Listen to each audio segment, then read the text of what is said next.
Roma es conocida por sus ejércitos, sus conquistas, sus emperadores y sus monumentos. Pero hay otra Roma, una que no aparece en las estatuas ni en los arcos de triunfo.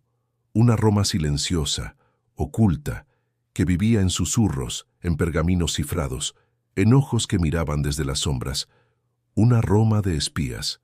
Hoy, en Roma Prohibida, revelamos la historia secreta del espionaje en el Imperio Romano. Un mundo de traiciones, informantes, complots y redes invisibles que definieron guerras, destronaron emperadores y decidieron el destino de una civilización entera. En los primeros días de la República, Roma era una sociedad que valoraba la virtud, la palabra pública y el honor militar. Pero incluso entonces la información era poder. Los cónsules enviaban mensajeros secretos a aliados y ciudades enemigas. Los generales usaban exploradores para vigilar movimientos enemigos. Sin embargo, no fue sino hasta la expansión imperial que el espionaje se volvió una herramienta sistemática. A medida que Roma se transformaba en imperio, su red de enemigos, provincias y amenazas crecía. Ya no bastaba con ejércitos. Era necesario ver sin ser visto, oír sin ser oído. Durante la era de Julio César, el espionaje alcanzó un nuevo nivel. César no solo fue un brillante general, sino también un maestro de la manipulación y la información. Mantenía una red de informantes en el Senado, en las provincias y dentro de los campamentos enemigos. Uno de sus mayores talentos fue anticipar movimientos rivales antes de que ocurrieran. En la guerra civil contra Pompeyo, César interceptaba mensajes, sobornaba emisarios y usaba falsos desertores para sembrar confusión. Se decía que nada ocurría en Roma sin que César lo supiera antes. Esta obsesión con la información continuó con los emperadores. Augusto, el primer emperador, fue quizás el más paranoico. Comprendía que el poder real no estaba solo en las legiones, sino en el control del rumor, del miedo y de la lealtad. Por eso creó una red de agentes conocida como los frumentarii. Oficialmente eran recolectores de grano y mensajeros imperiales. En la práctica eran espías. Se movían por las provincias, hablaban con soldados, ciudadanos, gobernadores, reportaban comportamientos sospechosos, rumores de rebelión, movimientos extraños. No llevaban uniformes, eran invisibles y respondían solo al emperador. Con el tiempo, esta red se volvió cada vez más poderosa. Bajo emperadores como Domiciano o Caracalla, los frumentarii actuaban como policía secreta. Podían arrestar sin juicio, interrogar bajo tortura y eliminar a los enemigos del trono. Eran temidos incluso por senadores y altos cargos. En muchos casos, bastaba una denuncia, real o falsa, para ser ejecutado. Pero no todos los espías estaban del lado del emperador. Muchas conspiraciones internas usaban sirvientes, esclavos y hasta esposas como informantes. Durante el reinado de Nerón, por ejemplo, se tejieron varias tramas para asesinarlo. La más famosa, la conspiración de Pisón en el año 65, involucraba a senadores, escritores y hasta miembros de su guardia personal. Fue descubierta por medio de delaciones internas. El resultado fue brutal: ejecuciones masivas, suicidios forzados, exilios. Nerón reforzó aún más el aparato de vigilancia. Mandó a colocar agentes disfrazados entre la población, escuchando conversaciones en plazas, tabernas y mercados. El miedo se volvió parte de la vida cotidiana. Cualquiera podía ser un informante. Incluso los libertos, antiguos esclavos liberados, se usaban como espías por su capacidad de mezclarse en todos los niveles sociales.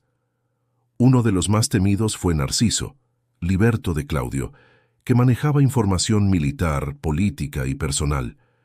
Su palabra podía salvar o destruir vidas. Otro ejemplo fue Palas, también liberto, que controlaba la correspondencia imperial. Sabía todo. Decidía qué se leía y qué se ocultaba. En las provincias, el espionaje era aún más vital. Roma necesitaba mantener el control sobre pueblos lejanos, muchos de ellos resentidos o en permanente tensión. En Egipto, Judea, Britania, Mesopotamia, el espionaje romano vigilaba a líderes locales, a comunidades religiosas, a tribus rebeldes. En Judea, por ejemplo, la tensión entre los judíos y Roma era constante. Agentes romanos se infiltraban entre los grupos religiosos y nacionalistas para anticipar revueltas. El caso más conocido fue el de Jesús de Nazaret, cuya actividad fue monitoreada por las autoridades locales y posiblemente reportada a Roma. Más adelante, durante la revuelta judía del año 66, Roma desplegó una red entera de espionaje para sofocar el levantamiento. Espías hablaban con comerciantes, caravanas, viajeros. Cada palabra podía ser clave. El espionaje también fue esencial en la política exterior. Durante las guerras contra los partos, Roma dependía de espías para conocer rutas, números de tropas, planes enemigos. Pero los partos también tenían sus propias redes. El resultado fue un juego mortal de contraespionaje. Se ofrecían recompensas por capturar espías. Se organizaban dobles agentes, se usaban códigos y mensajes cifrados. Algunos generales romanos incluso fingían deserciones para infiltrarse. En tiempos de crisis el espionaje aumentaba. Bajo el reinado de Septimio Severo, que ascendió tras una guerra civil, el aparato de inteligencia se volvió clave. Severo creó una red aún más centralizada, que dependía de su persona. Espías informaban sobre la lealtad de los generales, la opinión del pueblo, los rumores de conspiración. Su hijo, Caracalla, llevó esto al extremo.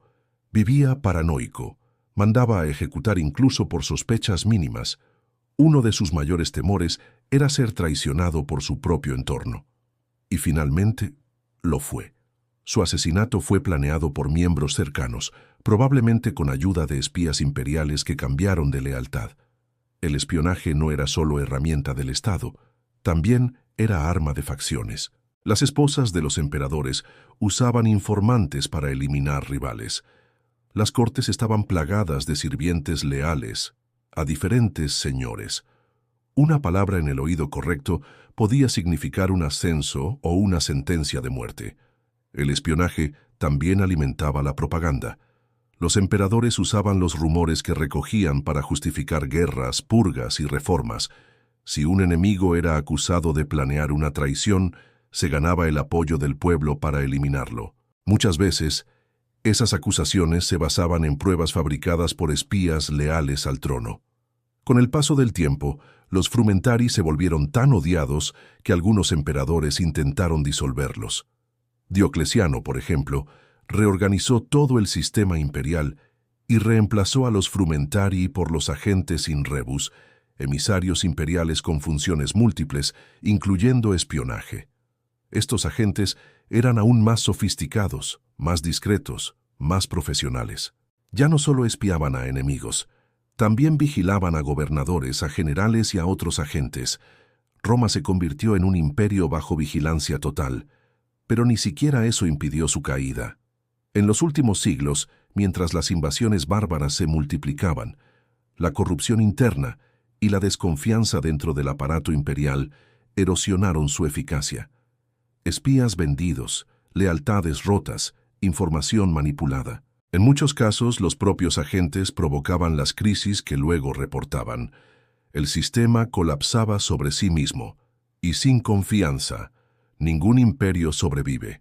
La historia del espionaje romano es una advertencia. Muestra cómo el control de la información puede mantener un imperio por siglos, pero también cómo la obsesión por el poder absoluto, el miedo constante y la traición generalizada destruyen desde dentro. Roma cayó no solo por las invasiones externas, sino porque dejó de confiar en su gente, y su gente dejó de confiar en ella. En Roma prohibida iluminamos las sombras, porque detrás de cada gran batalla, de cada decisión imperial, hubo siempre alguien escuchando en la oscuridad.